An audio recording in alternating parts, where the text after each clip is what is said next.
नमस्कार, मैं Ekta Jain ABC Hindi news से और मेरे साथ आज है Tehseen Poonawalla ji. Welcome with ABC Hindi news today. Thank you Ekta. आपके साथ मुझे शिरकत करने का मौका मिला और आपके माध्यम से आपके सारे दर्शकों के साथ मुझे रूबरू होने का जो ये मौका मिल रहा है, इसके लिए तहे दिल से मैं आपका आभार मानता हूँ और तहे दिल से मैं आपको थैंक यू कहना चाहता हूँ। कुछ सवाल तहसीन पूनावाला जी से और दिल्ली इलेक्शंस को माध्यम रखते हुए हम कुछ सवाल आपसे पूछते हैं कि बीजेपी 27 सालों के बाद दिल्ली में जीत हासिल करी है। इस बार आपको क्या लगता है, बीजेपी बदल पाएगी राजधानी की राजनीति? देखिए, बीजेपी ने एक बहुत अच्छा चुनाव लड़ा, इसमें कोई दो राय नहीं है। लेकिन दिल्ली का चुनाव जो था, वो एक चेंज, एक परिवर्तन का चुनाव था। वो एक एंटी आम आदमी पार्टी चुनाव था। लोगों ने मत दिया अरविंद केजरीवाल जी और आतिशी जी की सरकार को निकालने के लिए। ये मत था उसके लिए, ये मत भाजपा के लिए नहीं था। मत था आम आदमी पार्टी को निकालना और ऑफ कोर्स भाजपा सबसे पावरफुल और बेस्ट ऑप्शन थी उनको हटाने के लिए। इसके अलावा जो एक चीज़ थी इस चुनाव के अंदर, जो मैंने पहले भी कहा था, मैंने दूसरे पॉडकास्ट में भी कहा था, ये आखिरी चुनाव था माननीय नरेंद्र मोदी जी के लिए इन टर्म्स ऑफ उनके बलबूते पर लड़ने के लिए। अगर आप देखें और एनालाइज करें 2024 का चुनाव, तो 2024 का चुनाव लड़ा गया था अब की बार 400 पार, मोदी जी की गारंटी। बीजेपी ने 400 पार नहीं किया, हालांकि उनकी सरकार बनी। महाराष्ट्र और हरियाणा के चुनाव में मोदी जी सेंटर नहीं थे। Modi ji one of the leaders थे, बहुत सारे लीडर्स थे, तो वहां पर Modi ji was not the centre. In a sense Delhi election was the last election जब मोदी जी के नाम पर चुनाव लड़ा जा रहा था। बाकी फिर उसके बाद के जो चुनाव थे, बिहार वगैरह जो चुनाव आएंगे, वहां Modi ji will not be the central factor. और दिल्ली का चुनाव भाजपा ने मोदी जी के नाम पे लड़ा, तो it is also a victory for Narendra Modi ji. ये नरेंद्र मोदी जी की विक्ट्री है। It was a vote for Narendra Modi ji. कई जगहों पर अपने रैलीज में नरेंद्र मोदी जी ने कहा, मोदी की गारंटी, आप मोदी पे विश्वास कीजिए, मोदी को आप मौका दीजिए सेवा करने का। तो this was fought on Modi's name. Bhajpa का कोई चेहरा नहीं था अरविंद केजरीवाल जी के सामने। सही बोल रहे हैं। भाजपा बोलो या मोदी जी बोलो, लगता है मोदी जी के इलेक्शन से मोदी जी की जीत है। नहीं, ये हर चीज में सही नहीं होता। हाँ हरियाणा जी। में मोदी जी का चेहरा वन ऑफ द एक चेहरा था बाकी सारे चेहरों के बीच में। वहाँ पे अमित शाह जी ने काफ़ी मेहनत की, वहाँ पे खट्टर जी थे, वहाँ पे सैनी साहब थे जो आउटगोइंग चीफ मिनिस्टर थे और सिटिंग चीफ मिनिस्टर थे। वहाँ पे बहुत सारे चेहरे थे, अलग अलग रीजन्स में अलग अलग चेहरे थे। महाराष्ट्र में फडणवीस जी थे, महाराष्ट्र में उनके अन्य लीडर्स थे, गडकरी जी थे। तो Modi ji was one of the factors in Delhi. Modi ji was the factor mitigating the Arvind Kejriwal ji factor. Right. I get the point. That's true. So BJP की जीत के बाद, जैसा कि आपने कहा, पीएम मोदी ने अपने भाषण में ये चीज़ कही कि दिल्ली वालों ने आपदा को किया बाहर, विकास, प्रगति और विश्वास को किया अपने करीब। इससे क्या विजन है उनका, मतलब क्या विश्वास और किस विजन की बात करें दिल्ली में? देखिए, मैं भाजपा पे विश्वास नहीं करता हूँ। मुझे नहीं लगता भाजपा का कोई विजन है। विजन हो तो स्पेसिफिक नहीं है। और जहाँ तक सवाल होती है डबल इंजन की सरकार, जिसके बारे में वो करते रहते हो, डबल इंजन की सरकार मणिपुर में भी है, वहाँ पर क्यों फेल हो रही है? देखिए, ये बहुत सारी चीज़ें हैं जो भाजपा रेटरिक में, पॉलिटिकल रेटरिक में कहती है, और कहना भी चाहिए, पॉलिटिक्स इज अबाउट रेटरिक। लेकिन सवाल ये भी है कि जब आज जो दिल्ली के मुद्दे हैं उन पर भाजपा का क्या कॉन्ट्रीब्यूशन है। मान लो जैसे प्रदूषण, एयर प्रदूषण, हवा प्रदूषण, कितने मीटिंग्स माननीय प्रधानमंत्री जी ने चेयर किए सभी सूबों के मुख्यमंत्री के साथ, चाहे फिर भगवान मान जी हो, आतिशी जी हो जो आउटगोइंग चीफ मिनिस्टर थी, हरियाणा के मुख्यमंत्री सैनी साहब हो वगैरह, उत्तर प्रदेश के योगी आदित्यनाथ जी, ताकि ये जो एयर पोल्यूशन का प्रॉब्लम है वो सॉल्व हो, या जो वाटर पोल्यूशन का प्रॉब्लम है, क्योंकि पानी तो हरियाणा से दिल्ली से गंदगी भर रही है। एग्जैक्टली तो टूटी सड़कें हुए नहीं, मैं पोल्यूशन की बात कर रहा हूँ। तो उसमें कितने मीटिंग्स प्रधानमंत्री जी ने चेयर किए। टूटी सड़कें वो स्टेट लेवल का इशू या एमसीडी का इशू, मैं पोल्यूशन की बात कर रहा हूँ। बट एक ये है कि ये पहला चुनाव एक रीत से पॉजिटिव है कि फ्रीबी से आगे जाके पोल्यूशन पे लड़ा गया, मिडिल क्लास के उस इशू पे लड़ा गया, तो उसमें ये पॉजिटिव एस्पेक्ट भी है। क्या भाजपा डिलीवर कर पाएगी कि नहीं, जो आपका मूल सवाल था, मैं नहीं जानता हूँ, क्योंकि अब तक भाजपा ने इस पर डिलीवर नहीं किया है। लेकिन ये मुद्दा दिल्ली के अंदर महत्वपूर्ण था पोल्यूशन का, चाहे फिर वो हवा का पोल्यूशन हो, चाहे फिर वो पानी का पोल्यूशन हो। बिल्कुल। यमुना की गंदगी, और दिल्ली को पेरिस बनाने वाले थे केजरीवाल जी, अब दिल्ली को दिल्ली बन जाए तो भी बात है। यमुना को लेकर जो मुझे लगता है एक नाराज़गी थी दिल्ली वालों में, अरविंद केजरीवाल जी ने कहा कि यमुना पे वोट नहीं मिलता, दिल्ली वालों ने उनको गलत साबित किया। उन्होंने एक पॉडकास्ट में कहा था, मेरे दोस्त के पॉडकास्ट में शायद कहा था कि उसमें वोट नहीं मिलता, गलत साबित किया उनको। लेकिन ज़रूरी चीज़ ये है कि जो एक पैनिक सेट हो गया था आम आदमी पार्टी में चुनाव के पहले, जो गलतियां अरविंद केजरीवाल जी ने की, और मैं कभी एक्सपेक्ट नहीं कर रहा था कि अरविंद केजरीवाल जी जैसे एक बहुत ही सुलझे हुए और बहुत ही पॉलिटिकली अस्तूट नेता इस तरह की गलती करेंगे कि हरियाणा की सरकार दिल्ली के अंदर मास मर्डर और जेनोसाइड करना चाहती है और उसका कोई प्रमाण नहीं दिया। तो वो जो एक पैनिक सेट इन हो गया था, मुझे लगता है वो भी मिडिल क्लास को टर्न ऑफ कर दिया। तो middle class was turned off with Arvind Kejriwal, वो मिडिल क्लास जो दिल्ली चुनाव में उनके साथ था लेकिन लोकसभा में भाजपा के साथ था। बिल्कुल सही। और इसी को लेते हुए आगे सवाल है कि अरविंद केजरीवाल, मनीष सिसोदिया, सौरभ भारद्वाज सहित ये कई दिग्गज नेताओं को हार मिली इस टाइम पर। करेक्ट। और अपने कामयाब रही तो आतिशी जी ही रही। तो कैसे, मतलब आपका क्या ऑपोजिशन, क्या ऑन अ लाइटर नोट, आपने आतिशी जी का वो डांस देखा, द डांस पार्टी देखा जो कल हुआ, सेलिब्रेशन, वो सेलिब्रेशन हुआ उनका, डांस पार्टी सेलिब्रेशन हुआ उनका, और अधिकार है, आप जीतो तो प्लीज सेलिब्रेट करो, उसमें कोई गलत बात नहीं है। लेकिन वो डीजे के साथ जो म्यूजिक चल रहा था, मुझे ऐसे लगा उतना तो भाजपा ने भी सेलिब्रेट नहीं किया। तो मुझे समझ में नहीं आया, और मैं बहुत इंटरेस्टिंग चीज आपको बता रहा हूँ, या आतिशी जी सेलिब्रेट कर रही थी अपनी जीत या दिग्गजों की हार, ये मुझे समझ में नहीं आया। इस तरह का सेलिब्रेशन जब आपकी पार्टी हार जाती है, लेकिन ठीक है, अपना अपना अधिकार है, सबको अधिकार है सेलिब्रेट करना। अरविंद केजरीवाल जी के लिए चुनाव टफ था, न्यू दिल्ली कॉन्स्टिट्यूएंसी, और अगर वो मेरी बात, अगर मैं उनको एडवाइस देता, मैं उनको कहता आप 2 कॉन्स्टिट्यूएंसी से लड़ो। वहां पर न्यू दिल्ली कॉन्स्टिट्यूएंसी में 2 या 3 चीज़ हुए। वहां पे सेंट्रल गवर्नमेंट एम्प्लॉइज बहुत थे, 8 पे कमीशन लागू हो गया था, वहाँ पे मिडिल क्लास लोग बहुत थे, वहाँ पे जो 12 लाख की राहत निर्मला सीतारमन जी ने दी थी बजट के 1 फरवरी को बजट में, वो एक फैक्टर था, और एक नाराज़गी भी थी, एक एंटी इनकम्बेंसी भी थी। फिर वहाँ पे परवेश वर्मा जी ने भी अच्छा चुनाव लड़ा, और जो संदीप दीक्षित का रोल था, जो वोट संदीप दीक्षित को मिले वही वोट से अरविंद केजरीवाल जी हार गए। तो एक रूप से संदीप दीक्षित जी ने, स्वर्गवासी शीला दीक्षित जी जो उनकी माँ थी, जिन्होंने असल में दिल्ली में डेवलपमेंट किया, जो ये मिडिल क्लास है दिल्ली में, जो इसको खड़ा करने में सबसे बड़ा योगदान मैं मानता हूँ स्वर्गवासी शीला दीक्षित जी का था, वो बदला लिया। आप याद कीजिए 2011 का वो दौर, अरविंद केजरीवाल जी जाते थे यहाँ वहाँ और कहते थे शीला जी के खिलाफ उनके पास सबूत थे उनके। तो वो जो बदला लेने का काम संदीप दीक्षित जी ने किया, मुझे लगता है कि मैं उनको मन से और दिल से उनको बधाई देना चाहता हूँ। वो चुनाव नहीं लड़े, लेकिन एक अच्छा चुनाव, वो चुनाव नहीं जीते, बट वे एक अच्छा चुनाव आया उससे, बट एक अच्छा चुनाव लड़े, बहुत अच्छा चुनाव लड़े, मुद्दों पर लड़े, बातों पर लड़े, अच्छे इंटरव्यूज दिए, अच्छे रीत से अपनी बातें उन्होंने आगे रखी। तो मैं तहे दिल से बहुत बहुत साधुवाद देना चाहता हूँ संदीप दीक्षित जी को। एक असल फाइट उन्होंने की चुनाव के अंदर, और अरविंद केजरीवाल को नीचे गिराने में जो उनकी भूमिका थी, मैं सही में उनको सराहना चाहता हूँ, क्योंकि 400-500 वोट्स का ही तो डिफरेंस था, 3000 वोट का। शुरू में 400-500 परवेश जी और केजरीवाल जी का था, और फिर बढ़ता रहा राउंड्स तक। बिल्कुल, और वो जो वोट थे वो संदीप दीक्षित जी के वोट थे, तो ये अनुमान लगाया जाता कि वो वोट अरविंद केजरीवाल जी को जाते। लेकिन इसमें भी ये बहुत सिंपलिस्टिक एरिथमेटिक है, पॉलिटिक्स में 1+1 हमेशा 2 नहीं होता, 1+1 11 भी हो सकता है, 1+1 0 भी हो सकता है, तो इट्स नॉट ऑलवेज। आप देखिए समाजवादी पार्टी और बहुजन समाजवादी पार्टी एक साथ आई, लेकिन वो नहीं जीत पाई चुनाव। मैं 2022 के चुनाव की बात करता, तो पॉलिटिक्स में 1+1 इज नॉट ऑलवेज 2। अलायंस भी तो नहीं कर पाई ना आम आदमी पार्टी और कांग्रेस, उनका भी अगर ये अलायंस तोड़ने में किसकी गलती थी? अरविंद केजरीवाल जी की गलती। हरियाणा में मैं आपके चैनल पे एक बहुत अंदरूनी बात बता रहा हूँ। हरियाणा में आम आदमी पार्टी ने 6 सीट मांगी थी कांग्रेस से, कांग्रेस ने 4 ऑफर की, बात कहीं 5-6 पे बंद हो जाती। तब अरविंद केजरीवाल जी जेल से रिलीज हुए, और उनको जेल से छूटने के लिए जो बहुत आगे जो एक आवाज़ थी देश के अंदर, हर चैनल पे जो कह रहा था कि उनको जेल में नहीं होना चाहिए, वो मैं था। हर चैनल पे मैं कह रहा था कि उनको जेल में नहीं होना चाहिए, ठीक है, मैं उनकी लिबर्टी के लिए बिल्कुल खड़ा था, 100% उनकी लिबर्टी के लिए खड़ा था। काश ये आवाज उन तक पहुंचती। नहीं, उनको पता है ये बात, सारे पूरे भारत को पता है, उनको भी पता है, और वो बहुत क्लियर था।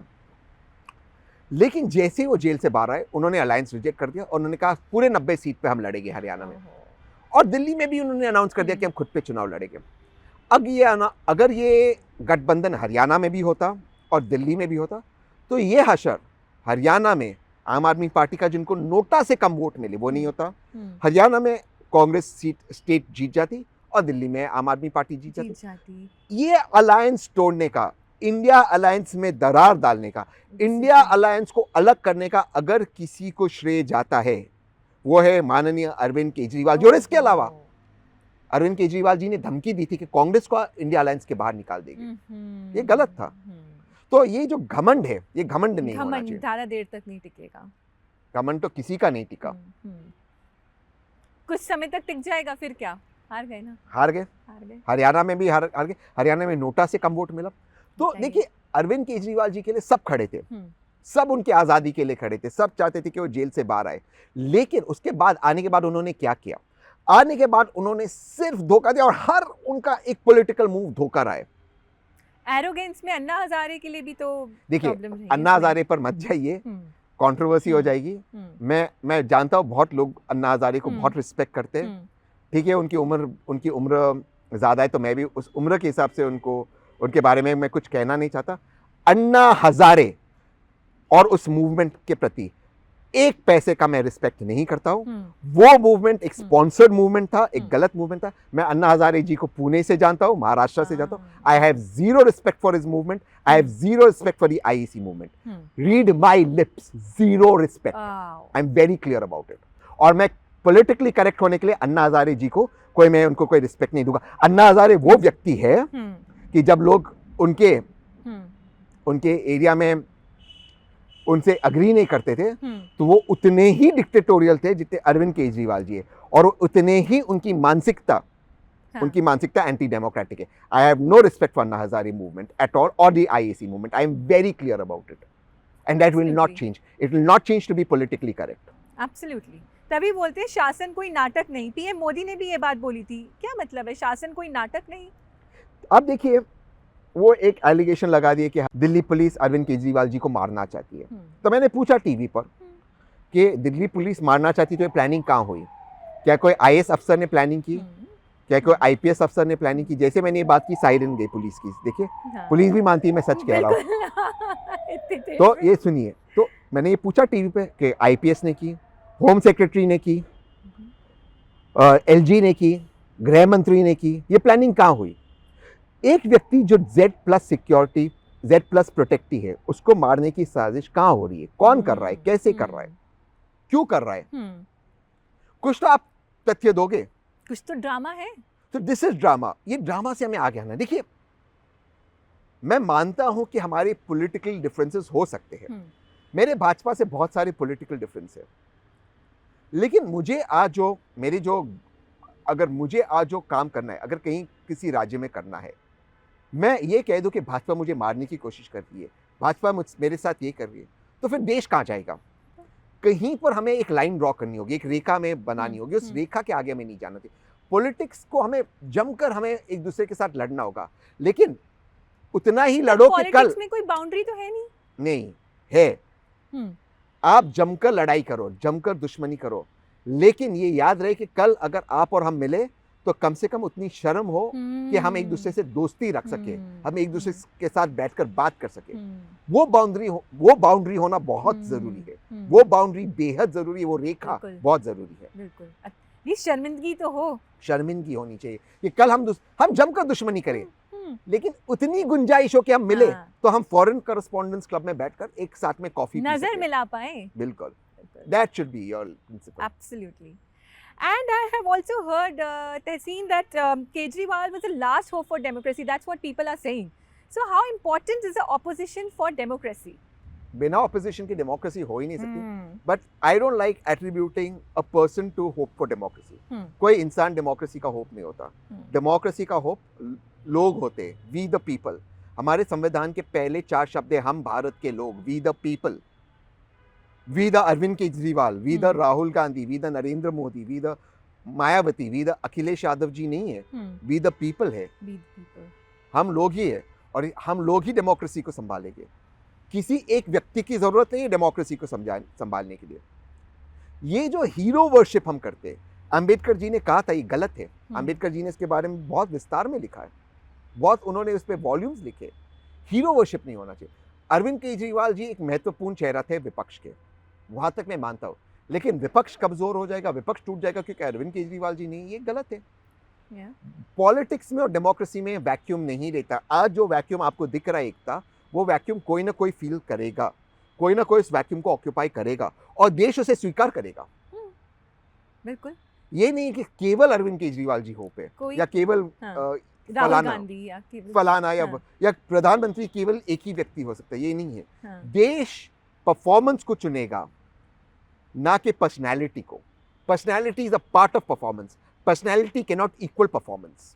तो कोई ना कोई वो वैक्यूम को फिल करेगा। पर वो ऑपोजिशन परफॉर्मेंस कैसे लेकर आ पाएगा अगर उसको सेंट्रल अलाउ नहीं करेगा? तो this is the question that I have in centre कौन होता है अलाउ करने या नहीं करने वाला? हम्म, अलाउ तो मुझे मेरा संविधान करता है, हम्म, अलाउ तो मुझे बाबा साहेब आम्बेडकर का संविधान करता है, वो पाक किताब मुझे अलाउ करती है, वो पवित्र किताब में जो लिखा हुआ है वो मुझे अलाउ करती है। कौन मुझे रोक सकता है?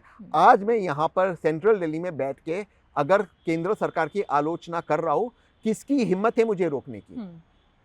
और रोक कर दिखाए नहीं। तो ये जो बात है कि सेंटर आपको रोक देगा, मुझे लगता है ये सारे एक्सक्यूजेज है। कोई आपको नहीं रोक सकता अगर आप में विल हो, आप में जज्बा हो, आप में हिम्मत हो, आप में वो ताकत हो, विजन, और आप में वो विजन हो। और देश भी चाहता है कि कोई ऐसा व्यक्ति आए जो लोगों को बताए कि क्या सही है क्या गलत है। जो चीज़ केंद्र की सरकार सही करती है आपको उनकी सराहना उसमें करनी चाहिए। जो देश के मुद्दे आपको उनके साथ खड़े होना चाहिए, और जहाँ है उनसे सवाल पूछना चाहिए, उनसे जमकर लड़ना चाहिए। इतना लड़ना चाहिए जैसे कि अगर आप पार्लियामेंट को मान लो कि एक कुश्ती का अखाड़ा है, जैसे आप मान लो कि फिगरेटिवली एक MMA का रिंग है, तो आप जमकर लड़ाई करो और उस रिंग के बाहर निकल के आप हाथ मिलाओ, एंजॉय और बात करो। और वो लड़ाई क्या होती है? डिबेट होती है, बातचीत होती है, वार्तालाप होती है। पार्लियामेंट में लड़ाई क्या होती है? डिबेट्स होती है। आप जम पर उन पर आक्रमण करो, उनकी बात सुनो, उनके अटैक्स को सहो, और फिर जनता को ये फैसला करने दो कि कौन सही है कौन गलत है। बिल्कुल। लेकिन हमने पार्लियामेंट को क्या बना दिया? हमने एक्चुअली फिगरेटिवली उसको अखाड़ा से हमने इसको रियलिटी में अखाड़ा बना दिया। ट्रू। सिर्फ एक दूसरे के हमको बॉयकॉट करना है, पार्लियामेंट लड़ाई करनी है, चीखना है, चिल्लाना है, किसी को बोलने नहीं देना है। There is nothing which is about public in parliament. There is not. Opposition should raise voices. Bangladesh को एक NGO चला रहा है, वो हमें उस पर पूछना है। सरकार का प्लान बी क्या है बांग्लादेश में? सीरिया में प्लान बी क्या है हमारा? इजराइल में हमारा प्लान बी क्या है? वहाँ पर हमारे 3 भारतीय सैनिक शहीद हुए, रशिया में 3-4 ट्रम्प ने भेज दिया लोगों को, 3-4 हमारे सैनिक। देखिए अब उस मुद्दे पर आते, ट्रम्प ने भेज दिया। कोई इलीगली जाएगा अमेरिका या किसी भी मुल्क में, हाँ, मान लो कोई भारत में कोई इलीगली आया, तो अमित शाह क्या करेंगे? उसको पकड़ते बाहर ही भेजेंगे। मान लो कोई बांग्लादेशी आया, तो उसको भेजना हमारा कर्तव्य है। तो वो अमेरिका का कर्तव्य था, उनके देश में कोई आया इलीगली आया, उनको वापस भेजना। उसमें कोई बड़ी बात नहीं है। अगर कोई इलीगली जाता है, वहाँ के कानून को तोड़ता है, वो कानून सब देश का एक है। अगर कोई इलीगली उनके देश में आता है, आपको उनको भेजना होता। लेकिन अगर मैं सरकार में होता, मैं ट्रम्प को फोन करता और मैं ट्रम्प को कहता ये लोग गलत आए, मैं मानता हूँ, लेकिन उनको मैं रिस्पेक्ट से आप ले आओ, क्योंकि मेरे देश में वो मेरे नागरिक है। मैं अपना जहाज भेज रहा हूँ, मेरे जहाज में भेजो। Point to be noted. मैं उनको अपने जहाज में लेता हूँ, मेरे भारतीय को। वो क्रिमिनल्स है उधर, उनको सजा मिलनी चाहिए और मिली, और ट्रम्प को डिपोर्ट करना चाहिए और किया। लेकिन वो आएंगे मेरे देश में डिग्निटी के साथ। मेरे लोग हैं, वो मेरे लोग हैं, मैं उनको ले आऊंगा। आप उनको मिलिट्री प्लेन में हैंडकफ से नहीं भेजोगे, ठीक है? आप उनको हैंडकफ करते ले आओ, उसके बाद मेरी रिस्पॉन्सिबिलिटी, मैं अपने लोग को ले आऊंगा, मैं ले आऊंगा। मैं ट्रम्प को ये कहता, I would stand up to Trump ji. वो गलत थे, वहां जाना गलत था। मेरे देश में कोई इलीगल बांग्लादेशी आएगा, अवैध बांग्लादेशी आएगा, उसको हाथ पर कड़ी पहन कर मैं बाहर निकालूंगा। लेकिन बांग्लादेश का मैं उम्मीद करता हूँ उनको डिग्निटी से लेंगे, और नहीं लेंगे तो फिर मैं बांग्लादेश उनको छोड़कर आ जाऊंगा। ठीक उसी तरह ट्रम्प ने वो किया। लेकिन as an India, as Indian government, मेरा कर्तव्य था उनको इज्जत से ले आओ वापस, क्योंकि वो मेरे देश के नागरिक है, वो मेरे लोग हैं, वो मेरी रिस्पॉन्सिबिलिटी है। वो वी द पीपल है जिन्होंने मुझे चुना है। Very true, very true. 100% respect. So I want to ask this, that Congress has become a hero of zeros. You know, it's been a hat trick that Congress has lost elections in Delhi for past 3 years. Correct. So what do you have to say on this? It's sad. जिस दिल्ली को बनाने में सिर्फ कांग्रेस का हाथ रहा है, metro से लेकर सारा इंफ्रास्ट्रक्चर काम कांग्रेस ने किया, स्वर्गवासी शीला दीक्षित जी ने किया।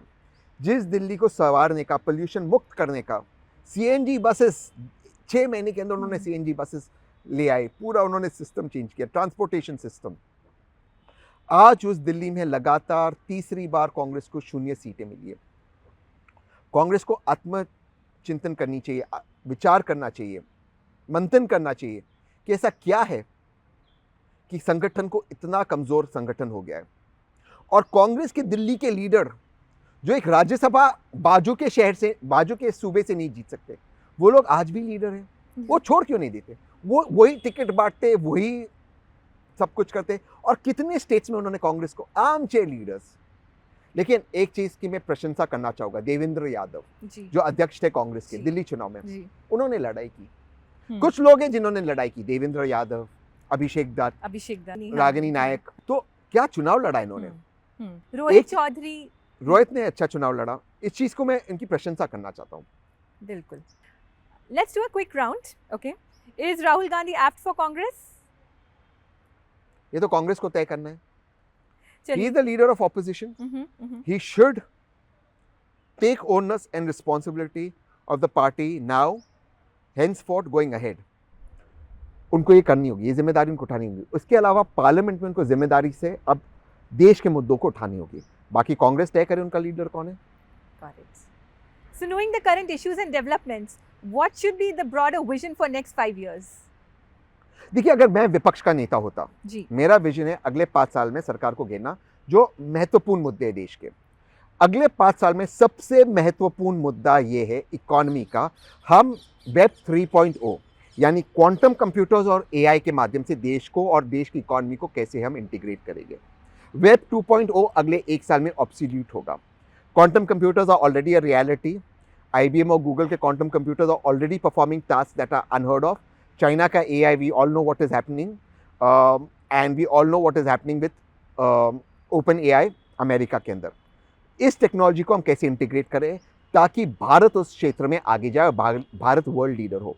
और सबसे ज़रूरी AI के माध्यम में होगा फिजिक्स और ह्यूमैनिटी AI को सिखाना। और मुझे लगता है भारत उसमें बहुत इंपॉर्टेंट रोल प्ले करते हैं। भारत की जो यंग जनरेशन के लोग हैं उसमें सेवरल जॉब अपॉर्चुनिटीज है जो हम दुनिया भर में एक्सपोर्ट कर सकते हैं। उसके अलावा हम इस टेक्नोलॉजी को इंटीग्रेट करते नए जॉब्स कैसे क्रिएट कर सकते हैं। This is the number 1 priority for me in my vision for the next 5 years for the country. उसके अलावा भारत के अंदर इस वक्त कैंसर का पेंडेमिक है, खास करके उत्तर भारत में। उसको लेकर हम क्या कर रहे हैं, हम उसके साथ कैसे लड़ रहे हैं। तीसरा, जो इस वक्त भारत में एक हार्ट अटैक का पेंडेमिक चल रहा है, आप जानती हो एकता, हर मिडिल क्लास फैमिली एक हॉस्पिटलाइजेशन दूर है बैंक्रप्सी से, एक हॉस्पिटलाइजेशन। उसको लेकर हम क्या कर रहे हैं। शिक्षा के फील्ड में हम बच्चों को नया मॉडर्न एजुकेशन कैसे दे सकते हैं, क्योंकि शिक्षा की परिभाषा ही बदल जाएगी। Children today don't need the education that you and I have had, क्योंकि उनको ये रटना ही नहीं होगा भारत का कैपिटल दिल्ली है, पाकिस्तान का कैपिटल इस्लामाबाद है, फलाना का कैपिटल वो AI के माध्यम से आपके वॉच पे, आपके चश्मे पे, आपके लॉकेट पे, आपके सब जगह पे वो आपके मोबाइल पे इंफॉर्मेशन अवेलेबल होगा। आपको बच्चों को सिखाना है सही इंफॉर्मेशन क्या है, गलत कहाँ से सही इंफॉर्मेशन उठाना। उसके माध्यम में हम क्या करें, आपको बच्चों को वैल्यूज सिखाने होंगे। क्या हम अपने बच्चों को वैल्यूज सिखा रहे हैं? This has to be our education system. हमें वैल्यू ड्रिवन एजुकेशन की ओर जाना है, हम उस पर बात ही नहीं कर रहे। So where is our values going? We are not talking about it. Absolutely. Even I noticed that in Delhi elections, nobody talked about the vision. There is no vision for the country. There is no vision for Delhi. There is no. अभी अगला बिहार का चुनाव है। हाँ. हम चुनाव सिर्फ धर्म और जाति के नाम पर लड़ रहे हैं। हम आगे के विजन पर लड़ ही नहीं रहे। आगे का हमारा विजन क्या होगा? अगले 20, 25, 50 सालों का हमारा विजन क्या होगा? Specific vision. जैसे मैं कह रहा हूँ, क्वांटम कंप्यूटर्स आएंगे। क्वांटम कंप्यूटर से देश में बहुत सारी, दुनिया में बहुत सारी चेंजेस हो गए। एवरेज लाइफ हमारा 70-80 से 104, 110, 115 होगा। We'll have a good quality life. उसको लेकर जो एजिंग पॉपुलेशन है, हमारा आगे का रोड मैप क्या है, हम उस पर बात कर रहे हैं। हमें आगे लेकर अगले 10, 15, 20 साल में जो कैंसर के केसेस में क्वांटम जंप आएगा, उसको लेकर हम क्या करेंगे। What is our infrastructure to fight it. ये जो हार्ट अटैक का पेंडेमिक वर्तमान में चल रहा है, what is, we are not talking about the present, we are not talking about the future, we are not talking about the long term future. Education के माध्यम से हम कैसे हमारी एजुकेशन सिस्टम को वेब 3.0 से इंटीग्रेट करें, जिसके कारण हमारे बच्चे वेब 3.0 की दुनिया में तैयार हो, वो उस दुनिया में तैयार होकर वर्ल्ड लीडर्स, थॉट लीडर्स बने।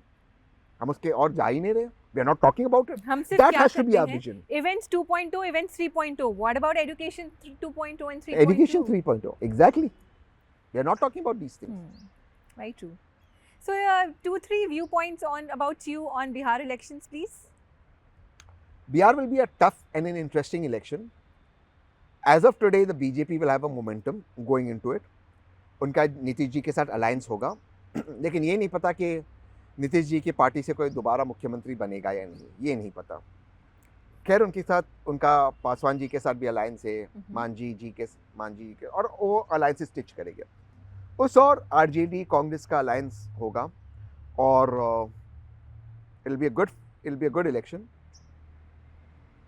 जो लोग एक नई राजनीति, अगर मैं बिहार के पॉइंट ऑफ व्यू से सोचता हूँ, अगर एक न्यू पॉलिटिक्स हो सके जहाँ पर जेन्युइनली बिहार के विकास की बात हो. चुनाव बिहार में बहुत सारे चुनाव हो चुके हैं कास्ट के नाम पर, धर्म के नाम पर. हम इस जाति से तो हम इनको वोट करेंगे, हम उस जाति से हम इसको वोट करेंगे, हम इस धर्म के हम उस धर्म के. एक बार बिहार के लोग अपने भविष्य के लिए वोट करें, अपने बच्चों के लिए वोट करें, अपनी लाइफ को आगे ले जाने के लिए, बेहतरीन करने के लिए वोट करें. बस ये मेरी उम्मीद है, ये मेरी अपेक्षा है बिहार से. And this is very interesting question. If you were the leader of opposition in parliament, what would be your vision for the state and the country? If I was leader of opposition in parliament, my role would be one of gravitas. I would speak with gravitas. I would speak, वो एक ठहराव में बात करना होता है. ठहराव होता है ना हर चीज़ में, एक ठहराव से, gently but assertively, firmly and dominatingly but with empathy. I would raise the issues of the common man. जो आखिरी व्यक्ति है उस लाइन में, उसकी बात करता मैं पार्लियामेंट में.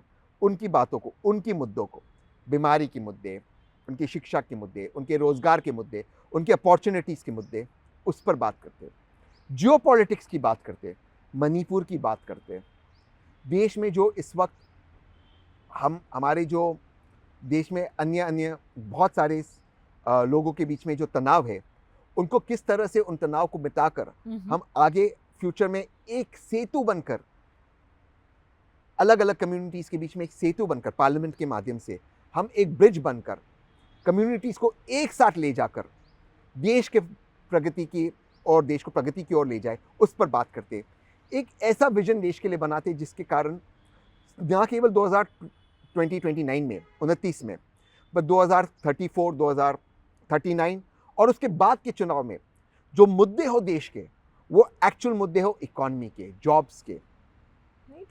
जिंदगी कैसे लोगों की बेहतर हो, उसकी चर्चा पार्लियामेंट में हो. हम पॉलिसीज़ पे बात करें, पॉलिटिक्स पर नहीं. हम पॉलिसीज़ के माध्यम से कैसे लोगों की ज़िंदगी में खुशहाली लाए, उसकी बातचीत हो पार्लियामेंट के अंदर. ना कि तुमने ये बोला, हमने ये किया, तुमने ऐसा किया, हमने ये किया. ये नहीं है पार्लियामेंट. पब्लिक माइंडसेट, पब्लिक को एक साथ ले जाकर, पब्लिक को साथ में ले जाकर, पब्लिक के लिए कुछ अच्छा करना, ये माइंडसेट से हम पार्लियामेंट में जाए. ये मेरा विजन होता. बट मैं एक ठहराव से बात करता हूँ. जी, बहुत अच्छा लगा ये जान के और सुन के. हर कोई विजन के बारे में नहीं सोचता और उसको बतलाने की कोशिश करता है, लेकिन आपने विजन, पब्लिक और कितनी ठहराव से हर तरीके को समझाया, बोला. आई थिंक ये बात हमारी देश के नेताओं तक पहुंचनी चाहिए. And these decision, these steps should be taken into action. Yes, अभी देखिए parliament we should discuss our space program. एक चीज़ याद रखो, डायनासोर्स क्यों एक्सटिंक्ट हुए? क्योंकि उनके पास स्पेस प्रोग्राम नहीं था. India has a fantastic space program in ISRO. We have to make it a private, along with ISRO allow private companies. जैसे अमेरिका में इलॉन मस्क आ गए. We have to allow private companies in our space program. हमें space को explore करना चाहिए. जितना हम स्पेस को एक्सप्लोर करेंगे, भारत उतना प्रोग्रेस करेगा. स्पेस में we know there are abundance of minerals. हम वहाँ पर अब अगले 50 साल में टेक्नोलॉजी आएगी कि हम स्पेस में माइनिंग करते हैं. We already have the infrastructure to go to space, to take every equipment. हम वहाँ पर माइनिंग करते, कैसे उन क्रिटिकल मिनरल्स को भारत में ला सकते, जिसके कारण अगले 20 साल में हमारा डिपेंडेंस क्रिटिकल मिनरल्स में चाइना पे खत्म होगा. Why don't we think of space mining? ये डिस्कशन हम पार्लियामेंट में क्यों नहीं कर रहे हैं? स्पेस में हम माइनिंग करेंगे और भारत उसका इंफ्रास्ट्रक्चर बनाएगा. And India will be the lead. हम इस पर बातचीत क्यों नहीं कर रहे कि भारत एआई को लेकर ग्लोबली एक लीगल फ्रेमवर्क हम्म, बनाएगा ताकि हम्म।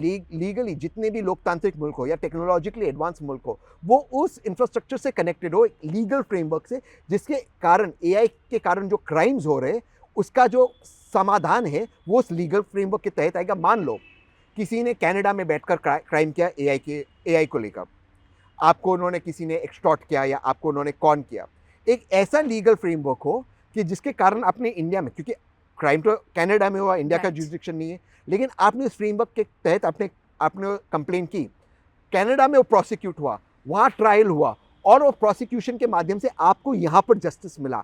अगर एआई दुनिया को जोड़ रहा है, why should we have a legal and enriching legal network that helps us True. Connect with the world while still maintaining our sovereignty. हम ब्लॉकचेन पे बात नहीं कर रहे हैं। Very true. Blockchain is the future of the world. Yeah. आपका health care, आपका video game industry, आपका वेब 3.0, आपका फाइनेंस सारा ब्लॉकचेन के ऊपर होगा। Cyber security. Cyber security which is connected to finance, cryptos पे हमारी क्या पॉलिसी है? That's true. We must talk about these things in parliament. We must discuss crypto in Yes, parliament, yes. Cryptocurrency, asset based cryptocurrency, उसमें हम हमारे नए generation को कैसे इन्वॉल्व करेंगे जो इस वक्त सिर्फ क्रिप्टो पे सट्टा नहीं करेंगे, they can use crypto as a medium of transaction. At the same time, there's a security because it is backed by the RBI, so there is sovereignty over it. Why aren't we discussing these issues? ये तो हम discuss ही नहीं कर रहे parliament में, तू मैं कर रहे हैं। ये नहीं है मुद्दे। और सरकार भी, नेहरू जी इंदिरा जी, Yeah. ये थोड़ी मुद्दे। हम भविष्य की ओर बात करनी चाहिए। अगर मैं पार्लियामेंट में होता, ये मुद्दों पर मैं फोकस रखता। 100%. I think your answer supports कि India is a rich country but not a powerful one yet. क्योंकि हम ये डिस्कशंस कर ही नहीं रहे, हम ये बातें कर ही नहीं रहे। जब मैं गवर्नमेंट में होगा, मैं चाहूँगा India is a super partner. Super power तो वो अपने आप ही बनेगा। I want my country to be a super partner, it be a super partner to the world. वो दुनिया के प्रॉब्लम्स का समाधान मेरा देश निकालेगा। लाइक आई सेड, दुनिया आज चाइना पे डिपेंडेंट है क्रिटिकल मिनरल्स पर, क्योंकि most of the critical minerals China as a control over. हम स्पेस में माइनिंग कर सकते हैं, हम उसको यहाँ ला सकते हैं, क्यों नहीं कर रहे हम? बिल्कुल। We have the infrastructure, we have the We machinery, have the brains also. and Elon Musk has shown us that we can have reusable rockets. They can go there and come back. It can go and come back and land. Why not look at the next 50 years? ISRO has a program. I'll get in a private space company that says we will only focus on doing mining in space. Why aren't we looking at it? Yeah. Absolutely. That will solve our water problem also. Absolutely. We have abundance of resources in our infinite universe, which is finite. Infinite for us, but a finite Finite. universe. We have abundance of resources. Why aren't we using that? So we must have the vision that India will be the thought leader and the world leader in areas that people have not yet explored. Very concrete, very insightful discussion. I think धूप बढ़ती जा रही है तो हम इस conversation को यहीं रोकते हैं। Thank you so much. और आपकी हर बातों को जनता तक पहुंचाने की जरूर क्षमता रखते हैं। Thank you so much for having me, Ekta. My pleasure, thank you so much. Thank you so much. From ABC news. Thank you. ABC Hindi news, आज ही जुड़िए हर खबर के साथ